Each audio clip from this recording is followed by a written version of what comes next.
Ole, he video ai hianin Mizoram pum deng chuak nge tur chiang sa 100% movie kan riak ho don ani chu chu enge kan ti chuanin Thih Dam part 2 he hi abon don lu tuk ending e director te hian he tiang thil hi an ngai tu chuat thei hi ka ti lom a bon ka ti khop mai a chan chu mo Mizoram movie danga kan la mu zen lo politics khovela thil thing tak hemi movie e hianin an ron zeptel don ani ek ei khát tiếng chúng trang về thế vậy cắt en hawang cắt en hawang kan riek phei zelang a bom don khop mai he thil hi chuma kapu ilo dam mo la pu hen lo kal hi chang ka che dam lo mi lo acting pui ta apun bia ka thei to lo ka tinge dam lo ka thi dai to du big te chi a chang tan da nghe zia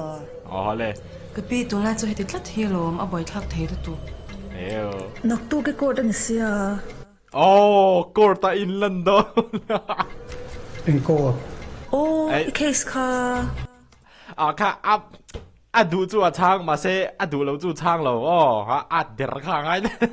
eng ma shere thei lo lo heo kha doctor le kha ni kha ale Alzheimer mo ama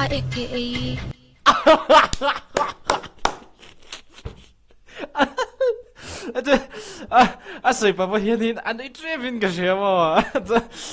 boy thak chi khop mai ama ekti ama mani ek hi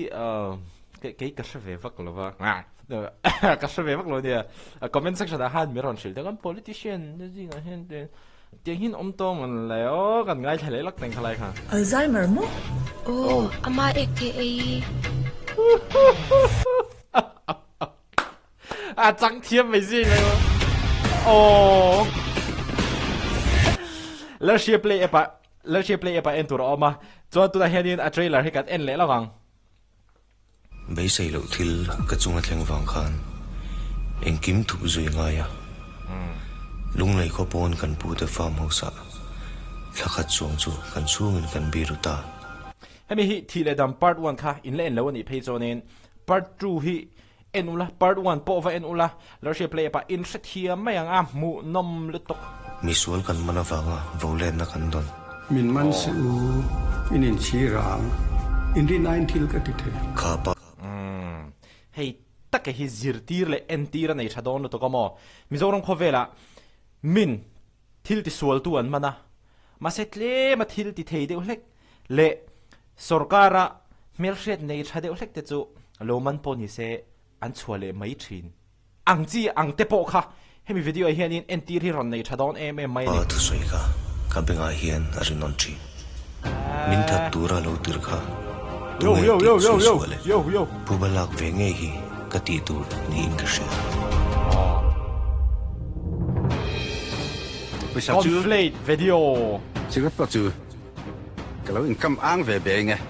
cái tiền mình sổ cả ra lâu mà chỉ minister này chuan siêu đi sang cái này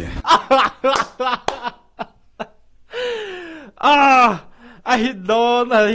he đi li du en nghe cái rồi chỉ có bao nhiêu cái lâu income ăn về bề nghe cái tiền mình sổ cả ra lâu mà chỉ minister này chuan siêu đi sang cái này director han voice sen em tin chang du de von chang thiam khop mai mi pathum ku va hi ila phurtir ve thoti kan sabek phurtir re chu ka se mi lo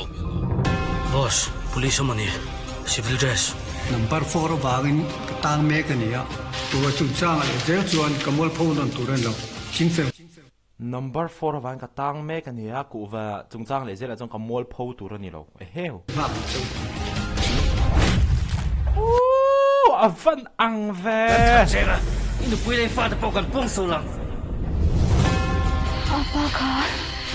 alo chome an van chang thiam ve no pang te po hi he movie zet hi chu inu fathum khain phel do kan lo nim den tang chu eu do chu ril chia te nam pho chapa misual hovin an the dara mi mol hovin ni no chin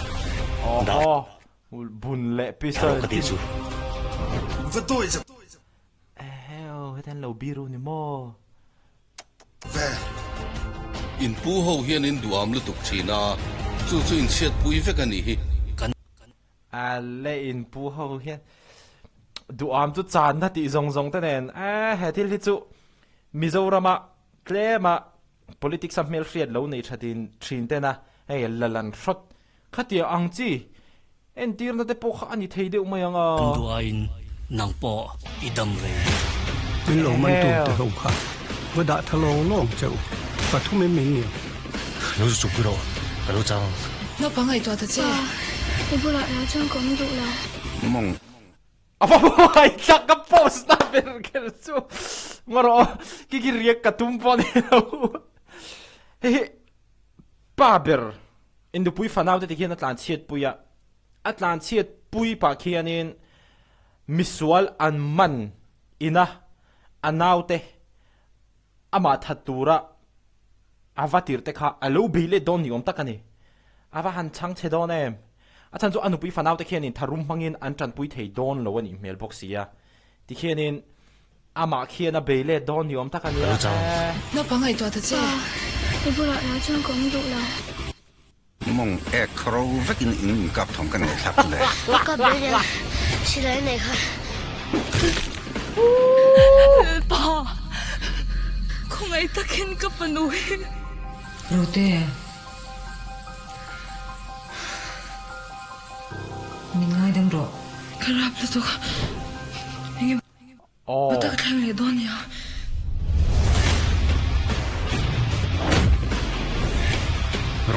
ngar han thiam em a sound effect zong zong te headphone phei zona chi yang du box mo karap là tôi anh ta cái này đó nhỉ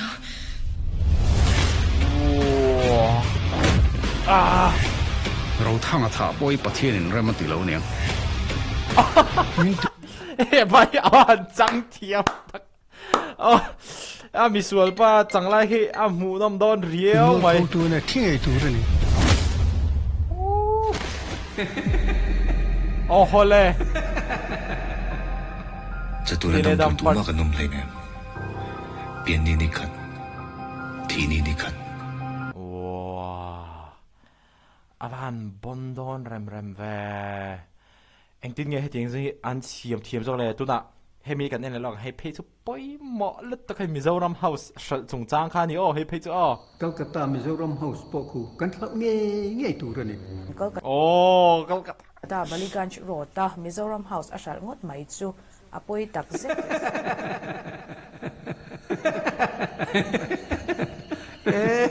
ruling ni thi van nuam tak e avan boy tak en gi mai kan tha lu ni kha tieng tur kha kan rama hian ro re reng chu Bellingham Road khuta Kolkata Mizoram house an thal te po kha sarkar ma sa kha nan thalin ka ria khang tin te po he mi movie hianin an ron zeptel tat mai a bondon khap mai he movie hi chu en nge ji ni tap mai ji ni lo he thil hi chu Calcutta Mizoram house shal chungchanga sarkar so abei dong mai don lawa mi puite tan court sang zo ka kalzel antum ti soi kan sarkar la ya Calcutta Mizoram house kan thal ringot ta khu thang thar ke hian min la dem don ani ti hi khet hiap ta cheu oho an mani party chunga buaina o mangena ron tar lang le da bonne a bon khap mai thile dam hi pu bv le pu pa pu te hi ani chu asanga soi thian ni lowa achan chu an mani pani na movie an se mi chu hit lo hi a om lo shrim ani deng I love you ti te mo kor ti te thile dam part 1 ti te poi heng thi an mani ku chuak ve kania lershia blockbuster ani ve vek bokani puidon khop mai he thil hi chu choni thil pakhat kan zep tel bokang amo he film hi amu nom don ani he hi ka soi du ani achan chu film mu nom ani mai ba ka hianin asiam tu te hi an hoi sen ka ti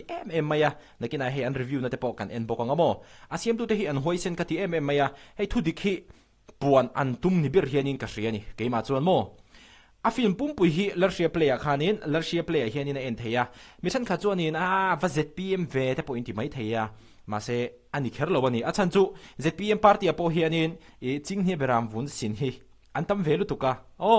chu wang chuanin felfam kim anni big lo zia te po hi hemi movie thile dam part 2 hianin nal taka phum vek an ni ti chuan a omzia chuan film siam tu te hianin thil dikle fair shuai tu zui tlak hi Mizoram hianin kan mamo zia tarlan atumber ni hianin kema chuanin ka hria ani politics rongkai dewa mizo film siam masak berani don baka en ngei ji ni top mai ni misti ni lo reng conflate video YouTube channel he kala subscribe lawa kan subscribe bokange ti chuanin a en to te hian ngen soi he film thile dam part 2 hi ni zana lershia player ke na mizo film a chuan ava hmunom rem vemole phur thut film siam ve mai an ni lo top mai hmunom si pui si hi ani top mai ani mizo film ke en towa mizo film ke en to azonga hmunom bera ka puang te hi vikiral te hi ani naron post top maya anal helai sin hin nal ngang mai en lo phal chi ni nang lershia player en theina ome achang tu te chang thiam bon hi chu soi rual lo khopania videography le dialogue hi bon fa ke bo dikkati khop mai videography te sound effect te khami hey Avengers te pokon lo entry ni ta trong ka kan lo entry ni ta trong kam thia ban bo le tho chu Avengers te pokon lo enta heta cinema hall kan enta chuanin hetia anin sualdona hetia base ron kalri angchi te pokha hemi movie hianin a om vetlet mai ni chu wa chuanin a changkang hi ka ti thot a changkang ji ka soi thiam lo ma se a changkang ti ka ria ni soi to khanin conflate video te pubivia papuyete papuyete an movie hi munom lo hi kala shalawan ran ti top mai ni chu wang chuanin en ve nge chi ani miss chi ni lo mai chi ni lo he thil hi chuanin Mizoram puma deng chuak don mi puin an soina sa don boru ka ran nei lian don ati zong kha tun tuma kan react thei tu rani a pui mi khop mai ek Mizoram house shal pul duo mas as chief minister chuan sial tivel te pho kharo de a pui khop mai movie hi mo le ati zong kha tun tuma kan react thei te chu ni video le kan ni mule theu don ni